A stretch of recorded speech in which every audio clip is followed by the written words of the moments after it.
하나님께서 우리에게 주시는 말씀은 요한복음 16장 1절에서 4절의 말씀입니다. 제가 보는 성경으로 신약 174쪽입니다.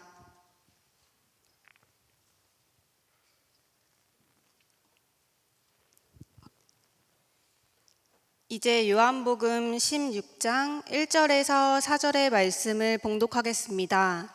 다 함께 일어나셔서 하나님의 말씀을 경청하시기 바랍니다. 내가 이것을 너희에게 이름은 너희로 실족하지 않게 하려 함이니 사람들이 너희를 출교할 뿐 아니라 때가 이르면 무릇 너희를 죽이는 자가 생각하기를 이것이 하나님을 섬기는 일이라 하리라. 그들이 이런 일을 할 것은 아버지와 나를 알지 못함이라. 오직 너희에게 이 말을 한 것은 너희로 그 때를 당하면 내가 너희에게 말한 이것을 기억나게 하려 함이요 처음부터 이 말을 하지 아니한 것은 내가 너희와 함께 있었음이라. 아멘. 우리는 살아가면서 참 많은 관계를 맺으며 살아갑니다. 그 중에는 좋은 관계도 있고 그렇지 않은 관계도 있습니다. 그런데 어떻다 할지라도 일단 관계가 맺어졌다라는 것은 둘 사이에 어떤 인연이 맺어진 것이죠. 저는 이 인연이라는 말을 참 좋아합니다. 가벼운 관계든 또는 좀 더 깊은 관계든 우리 사이에 인연이 있다라고 이야기한다면 어떤 보이지 않는 끈이 서로를 묶고 있다는 생각이 듭니다. 시간이 지나며 그 끈이 조금씩 두꺼워지고 튼튼해진다면 몸은 비록 떨어져 있을지라도 비록 만나지 못하더라도 언제든지 서로에게 닿을 수 있도록 연결되어져 있는 것이죠. 그렇게 나와 인연의 끈으로 연결되어져 있는 사람들을 생각해 본다면 가슴이 뛰지 않습니까? 여러분도 저와 아주 가느다란 혹은 좀 더 두꺼운 인연의 끈이 연결되어진 것이죠. 끊어진다면 굉장히 아쉬운 일이겠지만 이왕이면 좀 더 튼튼한 끈으로 연결되어졌으면 좋겠다라는 생각도 이번 주 설교를 준비하면서 해봤습니다. 살아가는 가운데 어떤 수많은 인연의 이어짐들이 있잖아요. 그런데 우리 사이는 영원할 거야 라는 보장은 어디에도 없습니다. 그렇다면 여러분 한번 생각해 보십시오. 나에게 있어서 너무나도 소중한, 너무나 아끼고 너무나 사랑하는 사람과 이제 헤어져야 할 시간이 다가온다면, 그 시간 앞에 있다면 여러분은 과연 어떤 말로 마지막 작별 인사를 하시겠습니까? 저도 한번 생각해 봤습니다. 지금 생각한 건 아니고요. 오래전부터 그랬으면 좋겠다라고 마음먹은 한마디가 있습니다. 어떤 사람과 마지막 순간을 알 수 있다면 또는 내가 알지 못한다 하더라도 어떤 인연의 마지막 끝에서의 말은 참 고맙습니다 였으면 좋겠다. 그것이 어떤 의미든 그 사람에게 내가 전할 수 있는 마지막 말이 고맙다로 끝난다면 다만 아쉬움과 후회를 조금은 줄일 수 있지 않을까라는 생각을 해봅니다. 오늘 우리가 함께 읽은 본문이 속해 있는 요한복음의 후반부 14장부터 17장까지는 예수님께서 세상을 떠나가기 전에 제자들에게 남기신 마지막 말씀이라고 할 수 있습니다. 그래서 이것을 예수님의 고별 설교라고 부릅니다. 그리고 이 16장은 이 긴 말씀의 끝을 맺는 결론 부분이라고 할 수 있습니다. 예수님께서 사랑하는 제자들, 또 더 나아가서는 여전히 사랑하고 계시는 우리들을 향해 전하고 있는 어떤 작별 인사와 같은 말씀인 거예요. 본문 1절 다시 한번 한 목소리로 읽어보겠습니다. 본문 1절입니다. 내가 이것을 너희에게 이름은 너희로 실족하지 않게 하려 함이니. 그 마지막 작별의 말씀을 하시면서 그 이유를 결론 부분에서 이야기하고 계세요. 내가 이 말씀을 너희들에게 전하는 것은 너희가 넘어지지 않게 하려는 것이다 라고 말씀하십니다. 조금 더 예수님의 의도를 반영해서 해석해 본다면 너희 믿음이 흔들리지 않게 하려는 것이다 라고 할 수 있습니다. 결국 예수님께서 우리에게 전하고자 하시는 말씀은, 내가 이런 말을 지금 너희들에게 해주는 것은 앞으로 너희 삶 가운데 반드시 어떤 어려운 일이 닥칠 텐데, 그런 일이 닥쳤을 때 너희의 믿음이 흔들리지 않게 하기 위함이다 라는 것이죠. 그렇다면 예수님께서 우리의 믿음이 흔들릴까 걱정하신 그 일은 과연 무엇일까 하는 질문이 던져집니다. 예수님은 조금 앞선 말씀 요한복음 15장에서 포도나무의 비유를 말씀하십니다. 그리고 예수님의 제자로 살아가는 그 삶의 가치는 열매를 맺는 것에 있다라고 말씀하시죠. 이 포도나무 비유는 어렵지 않습니다. 의미가 숨겨져 있지 않아요. 포도나무 가지가 원줄기에 접붙여져서 자라나고 열매를 맺듯이 우리 역시 예수님과 맞닿아 있어서 그러한 영적 교제를 하게 된다면 그 사랑과 진리가, 예수님의 사랑과 진리가 우리 안에도 동일하게 흐를 것이다. 그렇게 흐르는 사랑과 진리로 우리는 열매를 맺게 될 것이다 라는 말씀입니다. 그리고 여기서 말하는 열매는 당연히 예수님의 사랑과 진리의 말씀을 전해받은 우리가 맺은 열매니까 사랑의 열매라는 것을 성경의 많은 부분에서 증거하고 있습니다. 그렇다면 예수님이 말씀하시는 사랑은 무엇일까요? 이기적이고 상대를 소유하려는 어떤 세상의 가치에 따라 세워진 그런 사랑은 아닐 것입니다. 다만 순수하고 이타적이며 자기 희생과 낮아짐에서 오는 섬김의 모습으로 나타나는 사랑의 모습일 거예요. 요한복음 15장 10절입니다. 내가 아버지의 계명을 지켜 그의 사랑 안에 거하는 것 같이 너희도 내 계명을 지키면 내 사랑 안에 거하리라 말씀하고 계십니다. 너희가 내 계명을 지키면 내 사랑 안에 거하리라.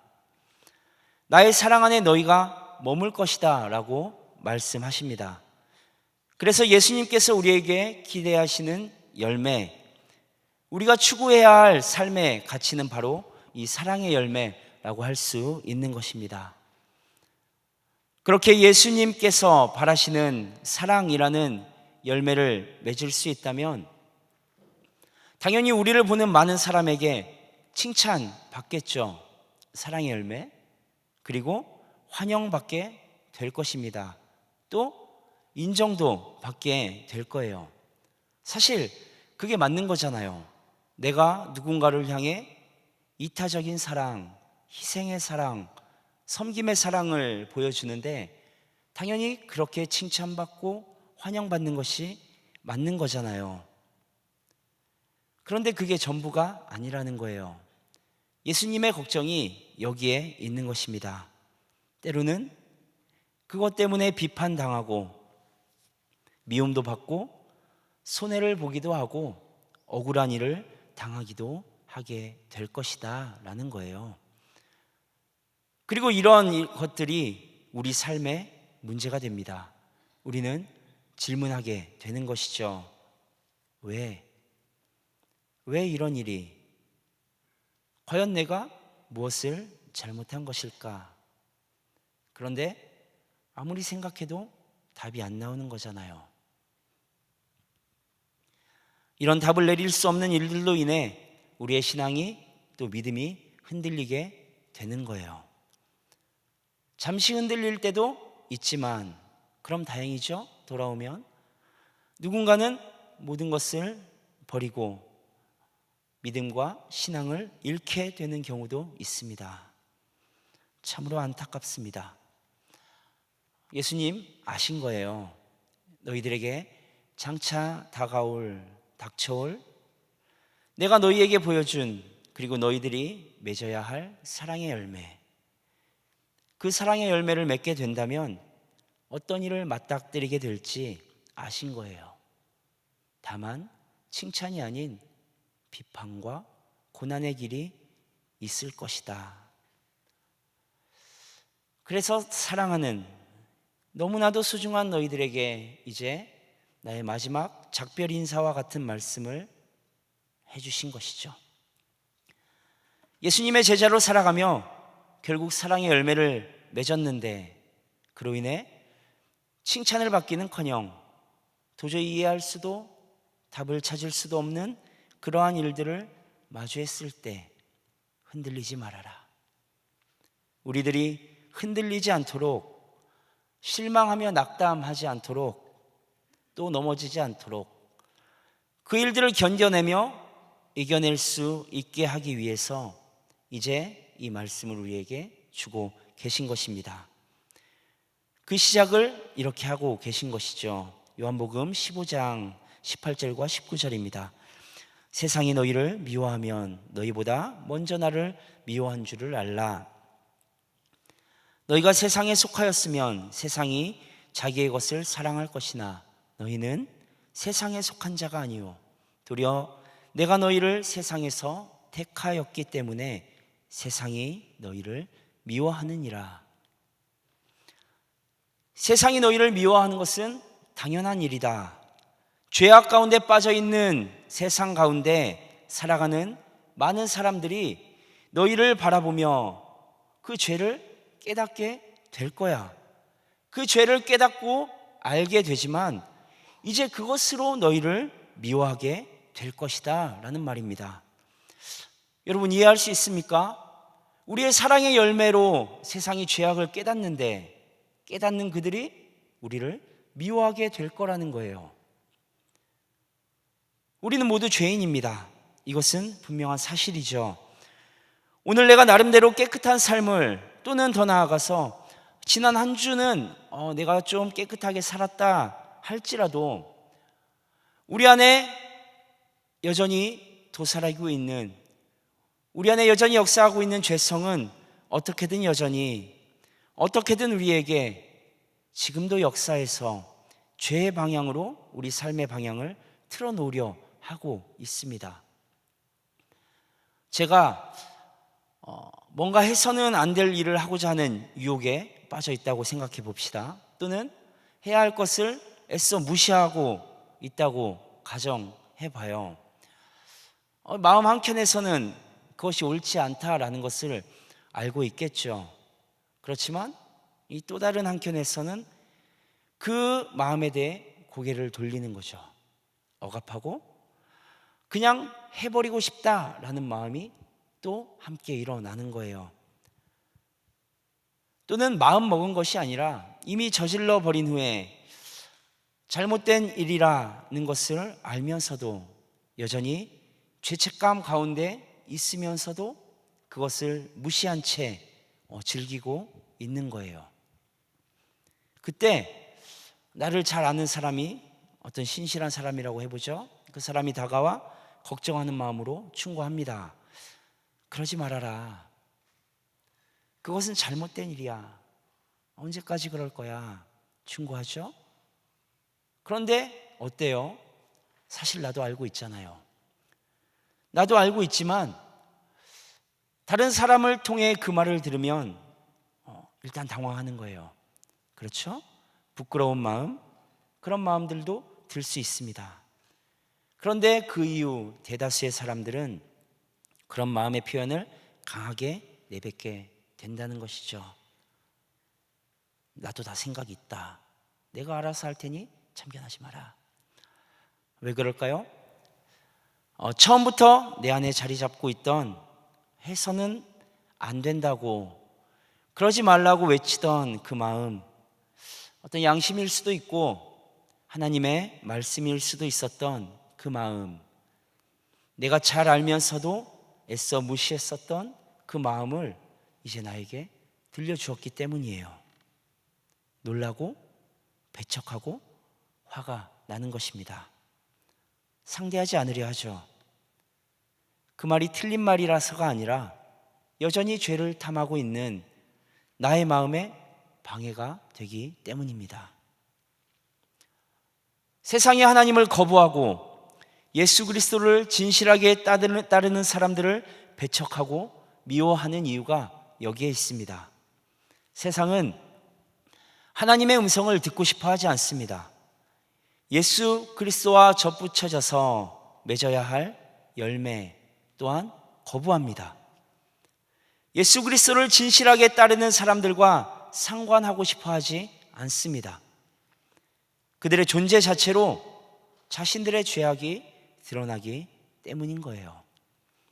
누구의 방해도 아무런 제재도 받지 않고 자신이 하고자 하는 것들을 누리고 싶기 때문에 그렇습니다. 그렇게 진실된 마음으로 예수님의 길을 따르는 자들에게 어떤 일이 닥쳐온다고 예수님 말씀하셨나요? 2절 말씀 함께 읽죠. 2절입니다. 사람들이 너희를 출교할 뿐 아니라 때가 이르면 물은 너희를 죽이는 자가 생각하기를 이것이 하나님을 섬기는 일이라 하리라. 이 말씀은 물론 우리에게도 동일하게 하시는 말씀이지만 이 당시 예수님의 제자들이 유대교 지도자들로부터 받게 될 박해에 대해 미리 말씀하신 거예요. 출교할 것이다. 유대인들에게 출교라는 것은 그들의 삶의 환경이 완전히 끊어지고 닫혀지는 것을 말합니다. 그뿐 아니라 너희를 죽이려는 자도 있을 것이다. 그런데 그들이 자기들이 하는 일이 하나님을 섬기는 일이라고 생각할 때가 올 것이다 라고 말씀하시는 거예요. 왜 이들은 예수님을 미워하고 그의 제자들을 박해했습니까?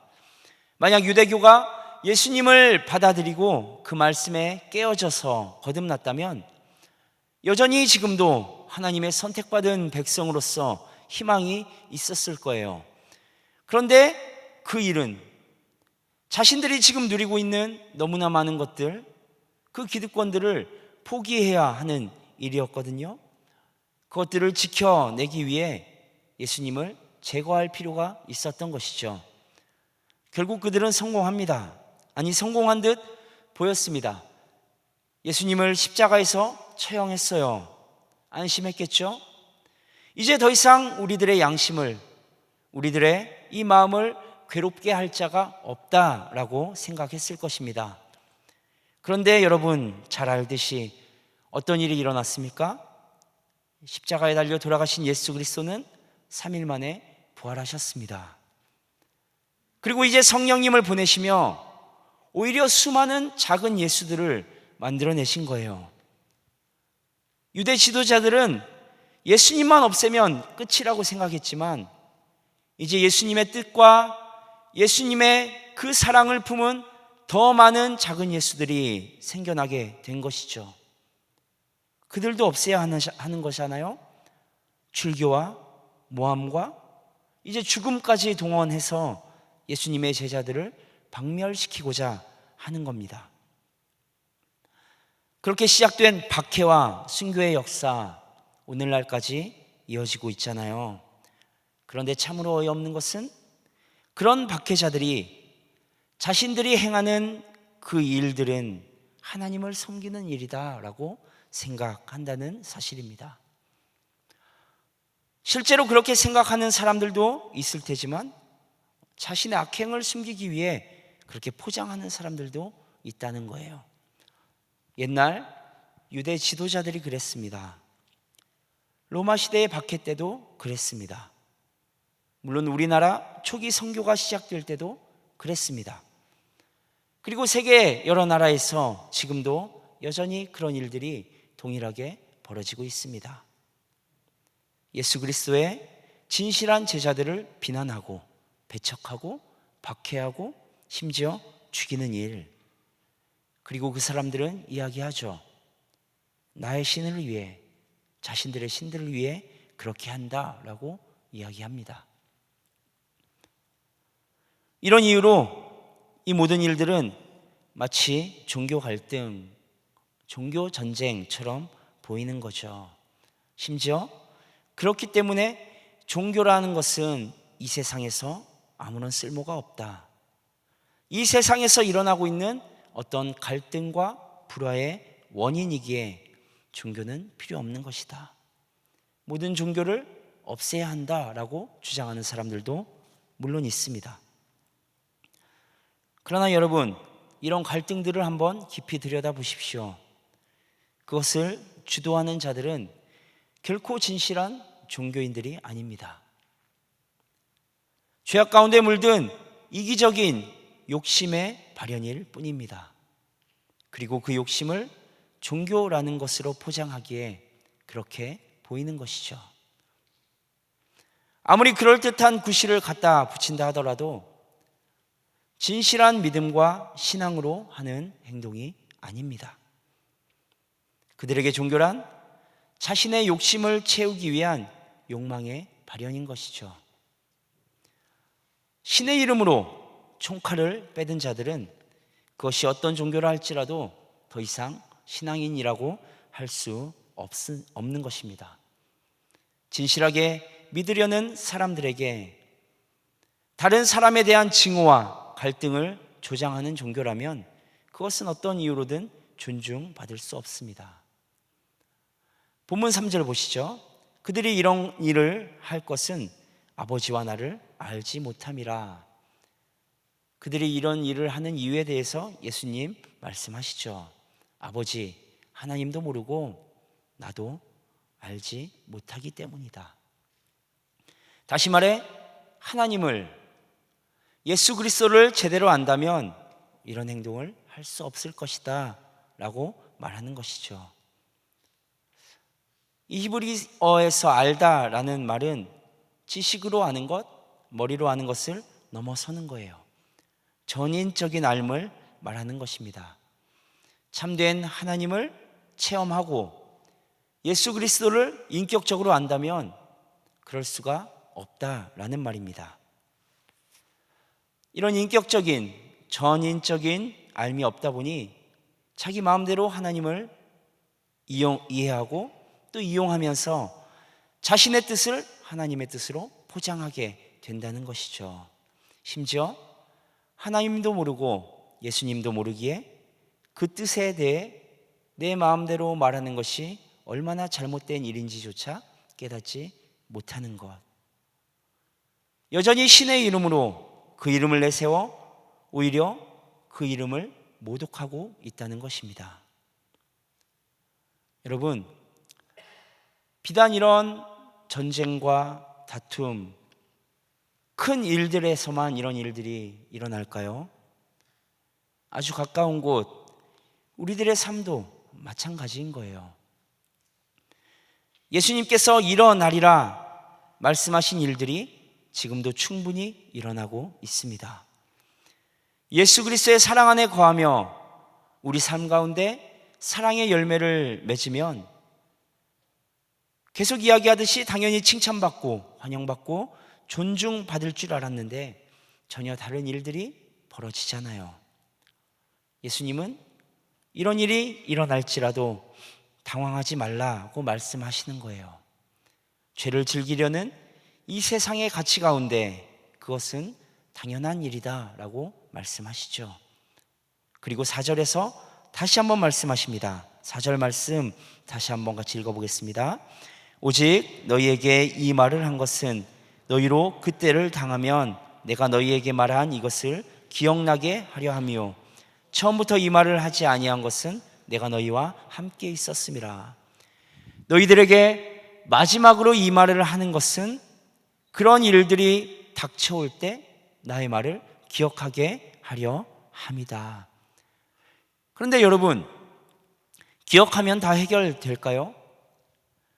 혼란 가운데 있을 때 예수님께서 이런 일이 있으리라고 말씀하셨지 라고 미리 말씀해 주신 것이 과연 우리 삶 가운데 어떤 도움이 된다는 것이 된다는 말일까요? 먼저 우리의 신앙을 확증할 수 있는 거예요. 예수 그리스도를 믿고 따르는 일에는 반드시 세상으로부터 저항과 고난이 있을 것이다 라는 예수님의 이 말씀을 우리가 안다면 우리의 삶 가운데 바른 신앙의 가치를 가지고 살아가므로 그로 인해 찾아오는 어려움들, 반대로 우리가 바른 신앙을 가지고 있다는 증거가 되는 것입니다. 그런 일이 당연히 있으리라고 예수님 말씀하셨거든요. 내 삶 속에 나의 신앙에 부끄러움 없이 살아감에 있어서 찾아오는 그런 어려움들은 나의 신앙을 예수님께서 보증해 주시는 거구나 라고 생각할 수 있다는 것이죠. 더 나아가서 여기서 더 멀고 깊은 자리를 들여다볼 수 있다면, 그렇지만 여전히 억울하고 그렇지만 여전히 허무하게 보였던 그 일들은 이제 영혼의 완성을 향해 가는 여정이 되는 것입니다. 그렇다면 오히려 그 가운데 우리에게 부어지는 은혜와 위로가 분명히 있는 것입니다. 골로새서 1장에서는 극심한 고난 가운데 처했던 바울의 고백을 이렇게 기록하고 있습니다. 나는 이제 너희를 위하여 받는 괴로움을 기뻐하고 그리스도의 남은 고난을 그의 몸된 교회를 위하여 내 육체에 채우노라. 그리스도의 남은 고난을 내 육체에 채우노라 말씀하고 계세요. 바울의 고백에 따르면 이제 믿음으로 당하는 고난은 이 세상을 위한 그리스도의 남은 고난을 채우는 것이다 라고 할 수 있는 것이죠.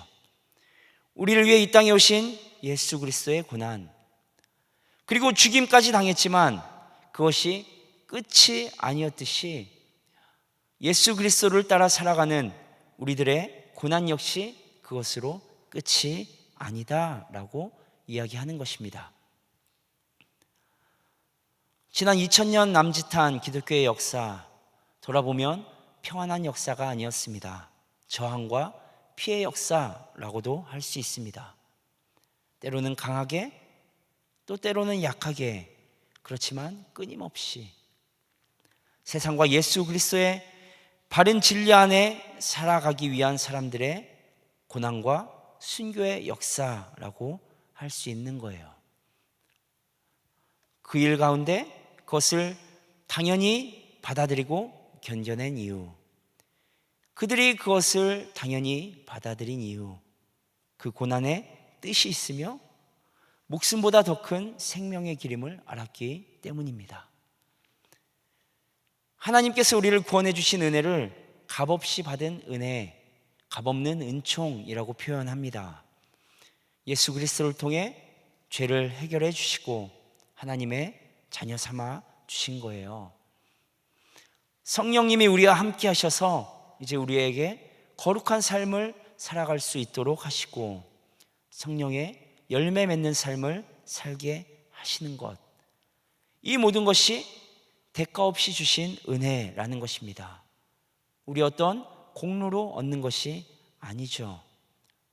값없는 은총, 그러나 이것이 값싼 은혜, 값싼 은총으로 이해해서는 안 된다는 거죠. 어떤 것으로도 살 수 없기에 그저 주신 값없는 은총인 것입니다. 그렇게 우리는 그 앞에서 감격하는 것이죠. 그러나 이렇게 값없이 받은 은혜를 깨닫는 순간 이 은혜는 이제 우리의 삶을 요구하기 시작하는 거예요. 우리의 존재 전부를 요구하기 시작합니다. 우리의 모든 것이 예수 그리스도의 영으로 새롭게 되어 살아가도록 요구하는 거예요.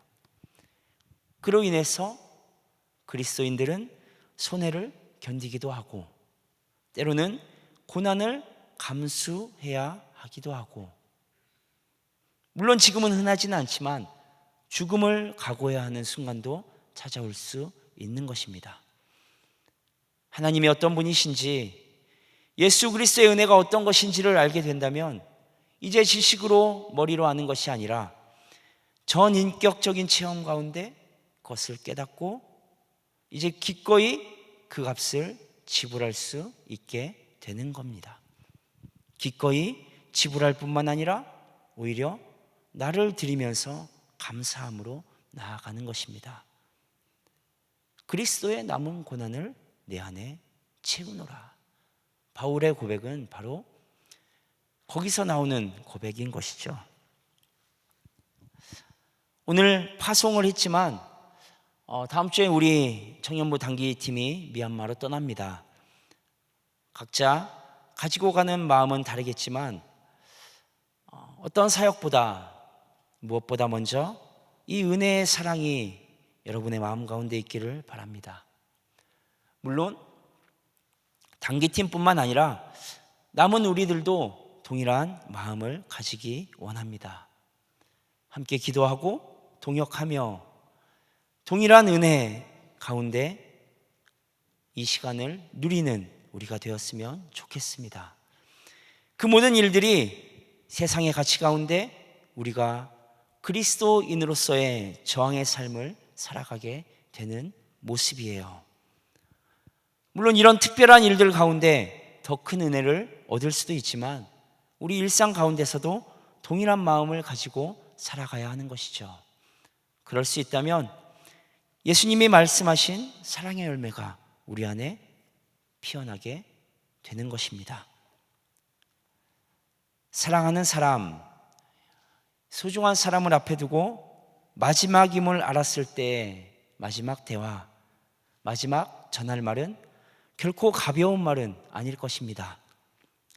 예수님께서 우리를 걱정하시며 안쓰러운 마음으로 그러나 무겁게 전해주신 이 말씀의 의미를 우리 마음에 새기며 고난과 어려움 가운데라도 그 사랑의 열매를 맺어나가는 우리 모두가 되기를 바랍니다.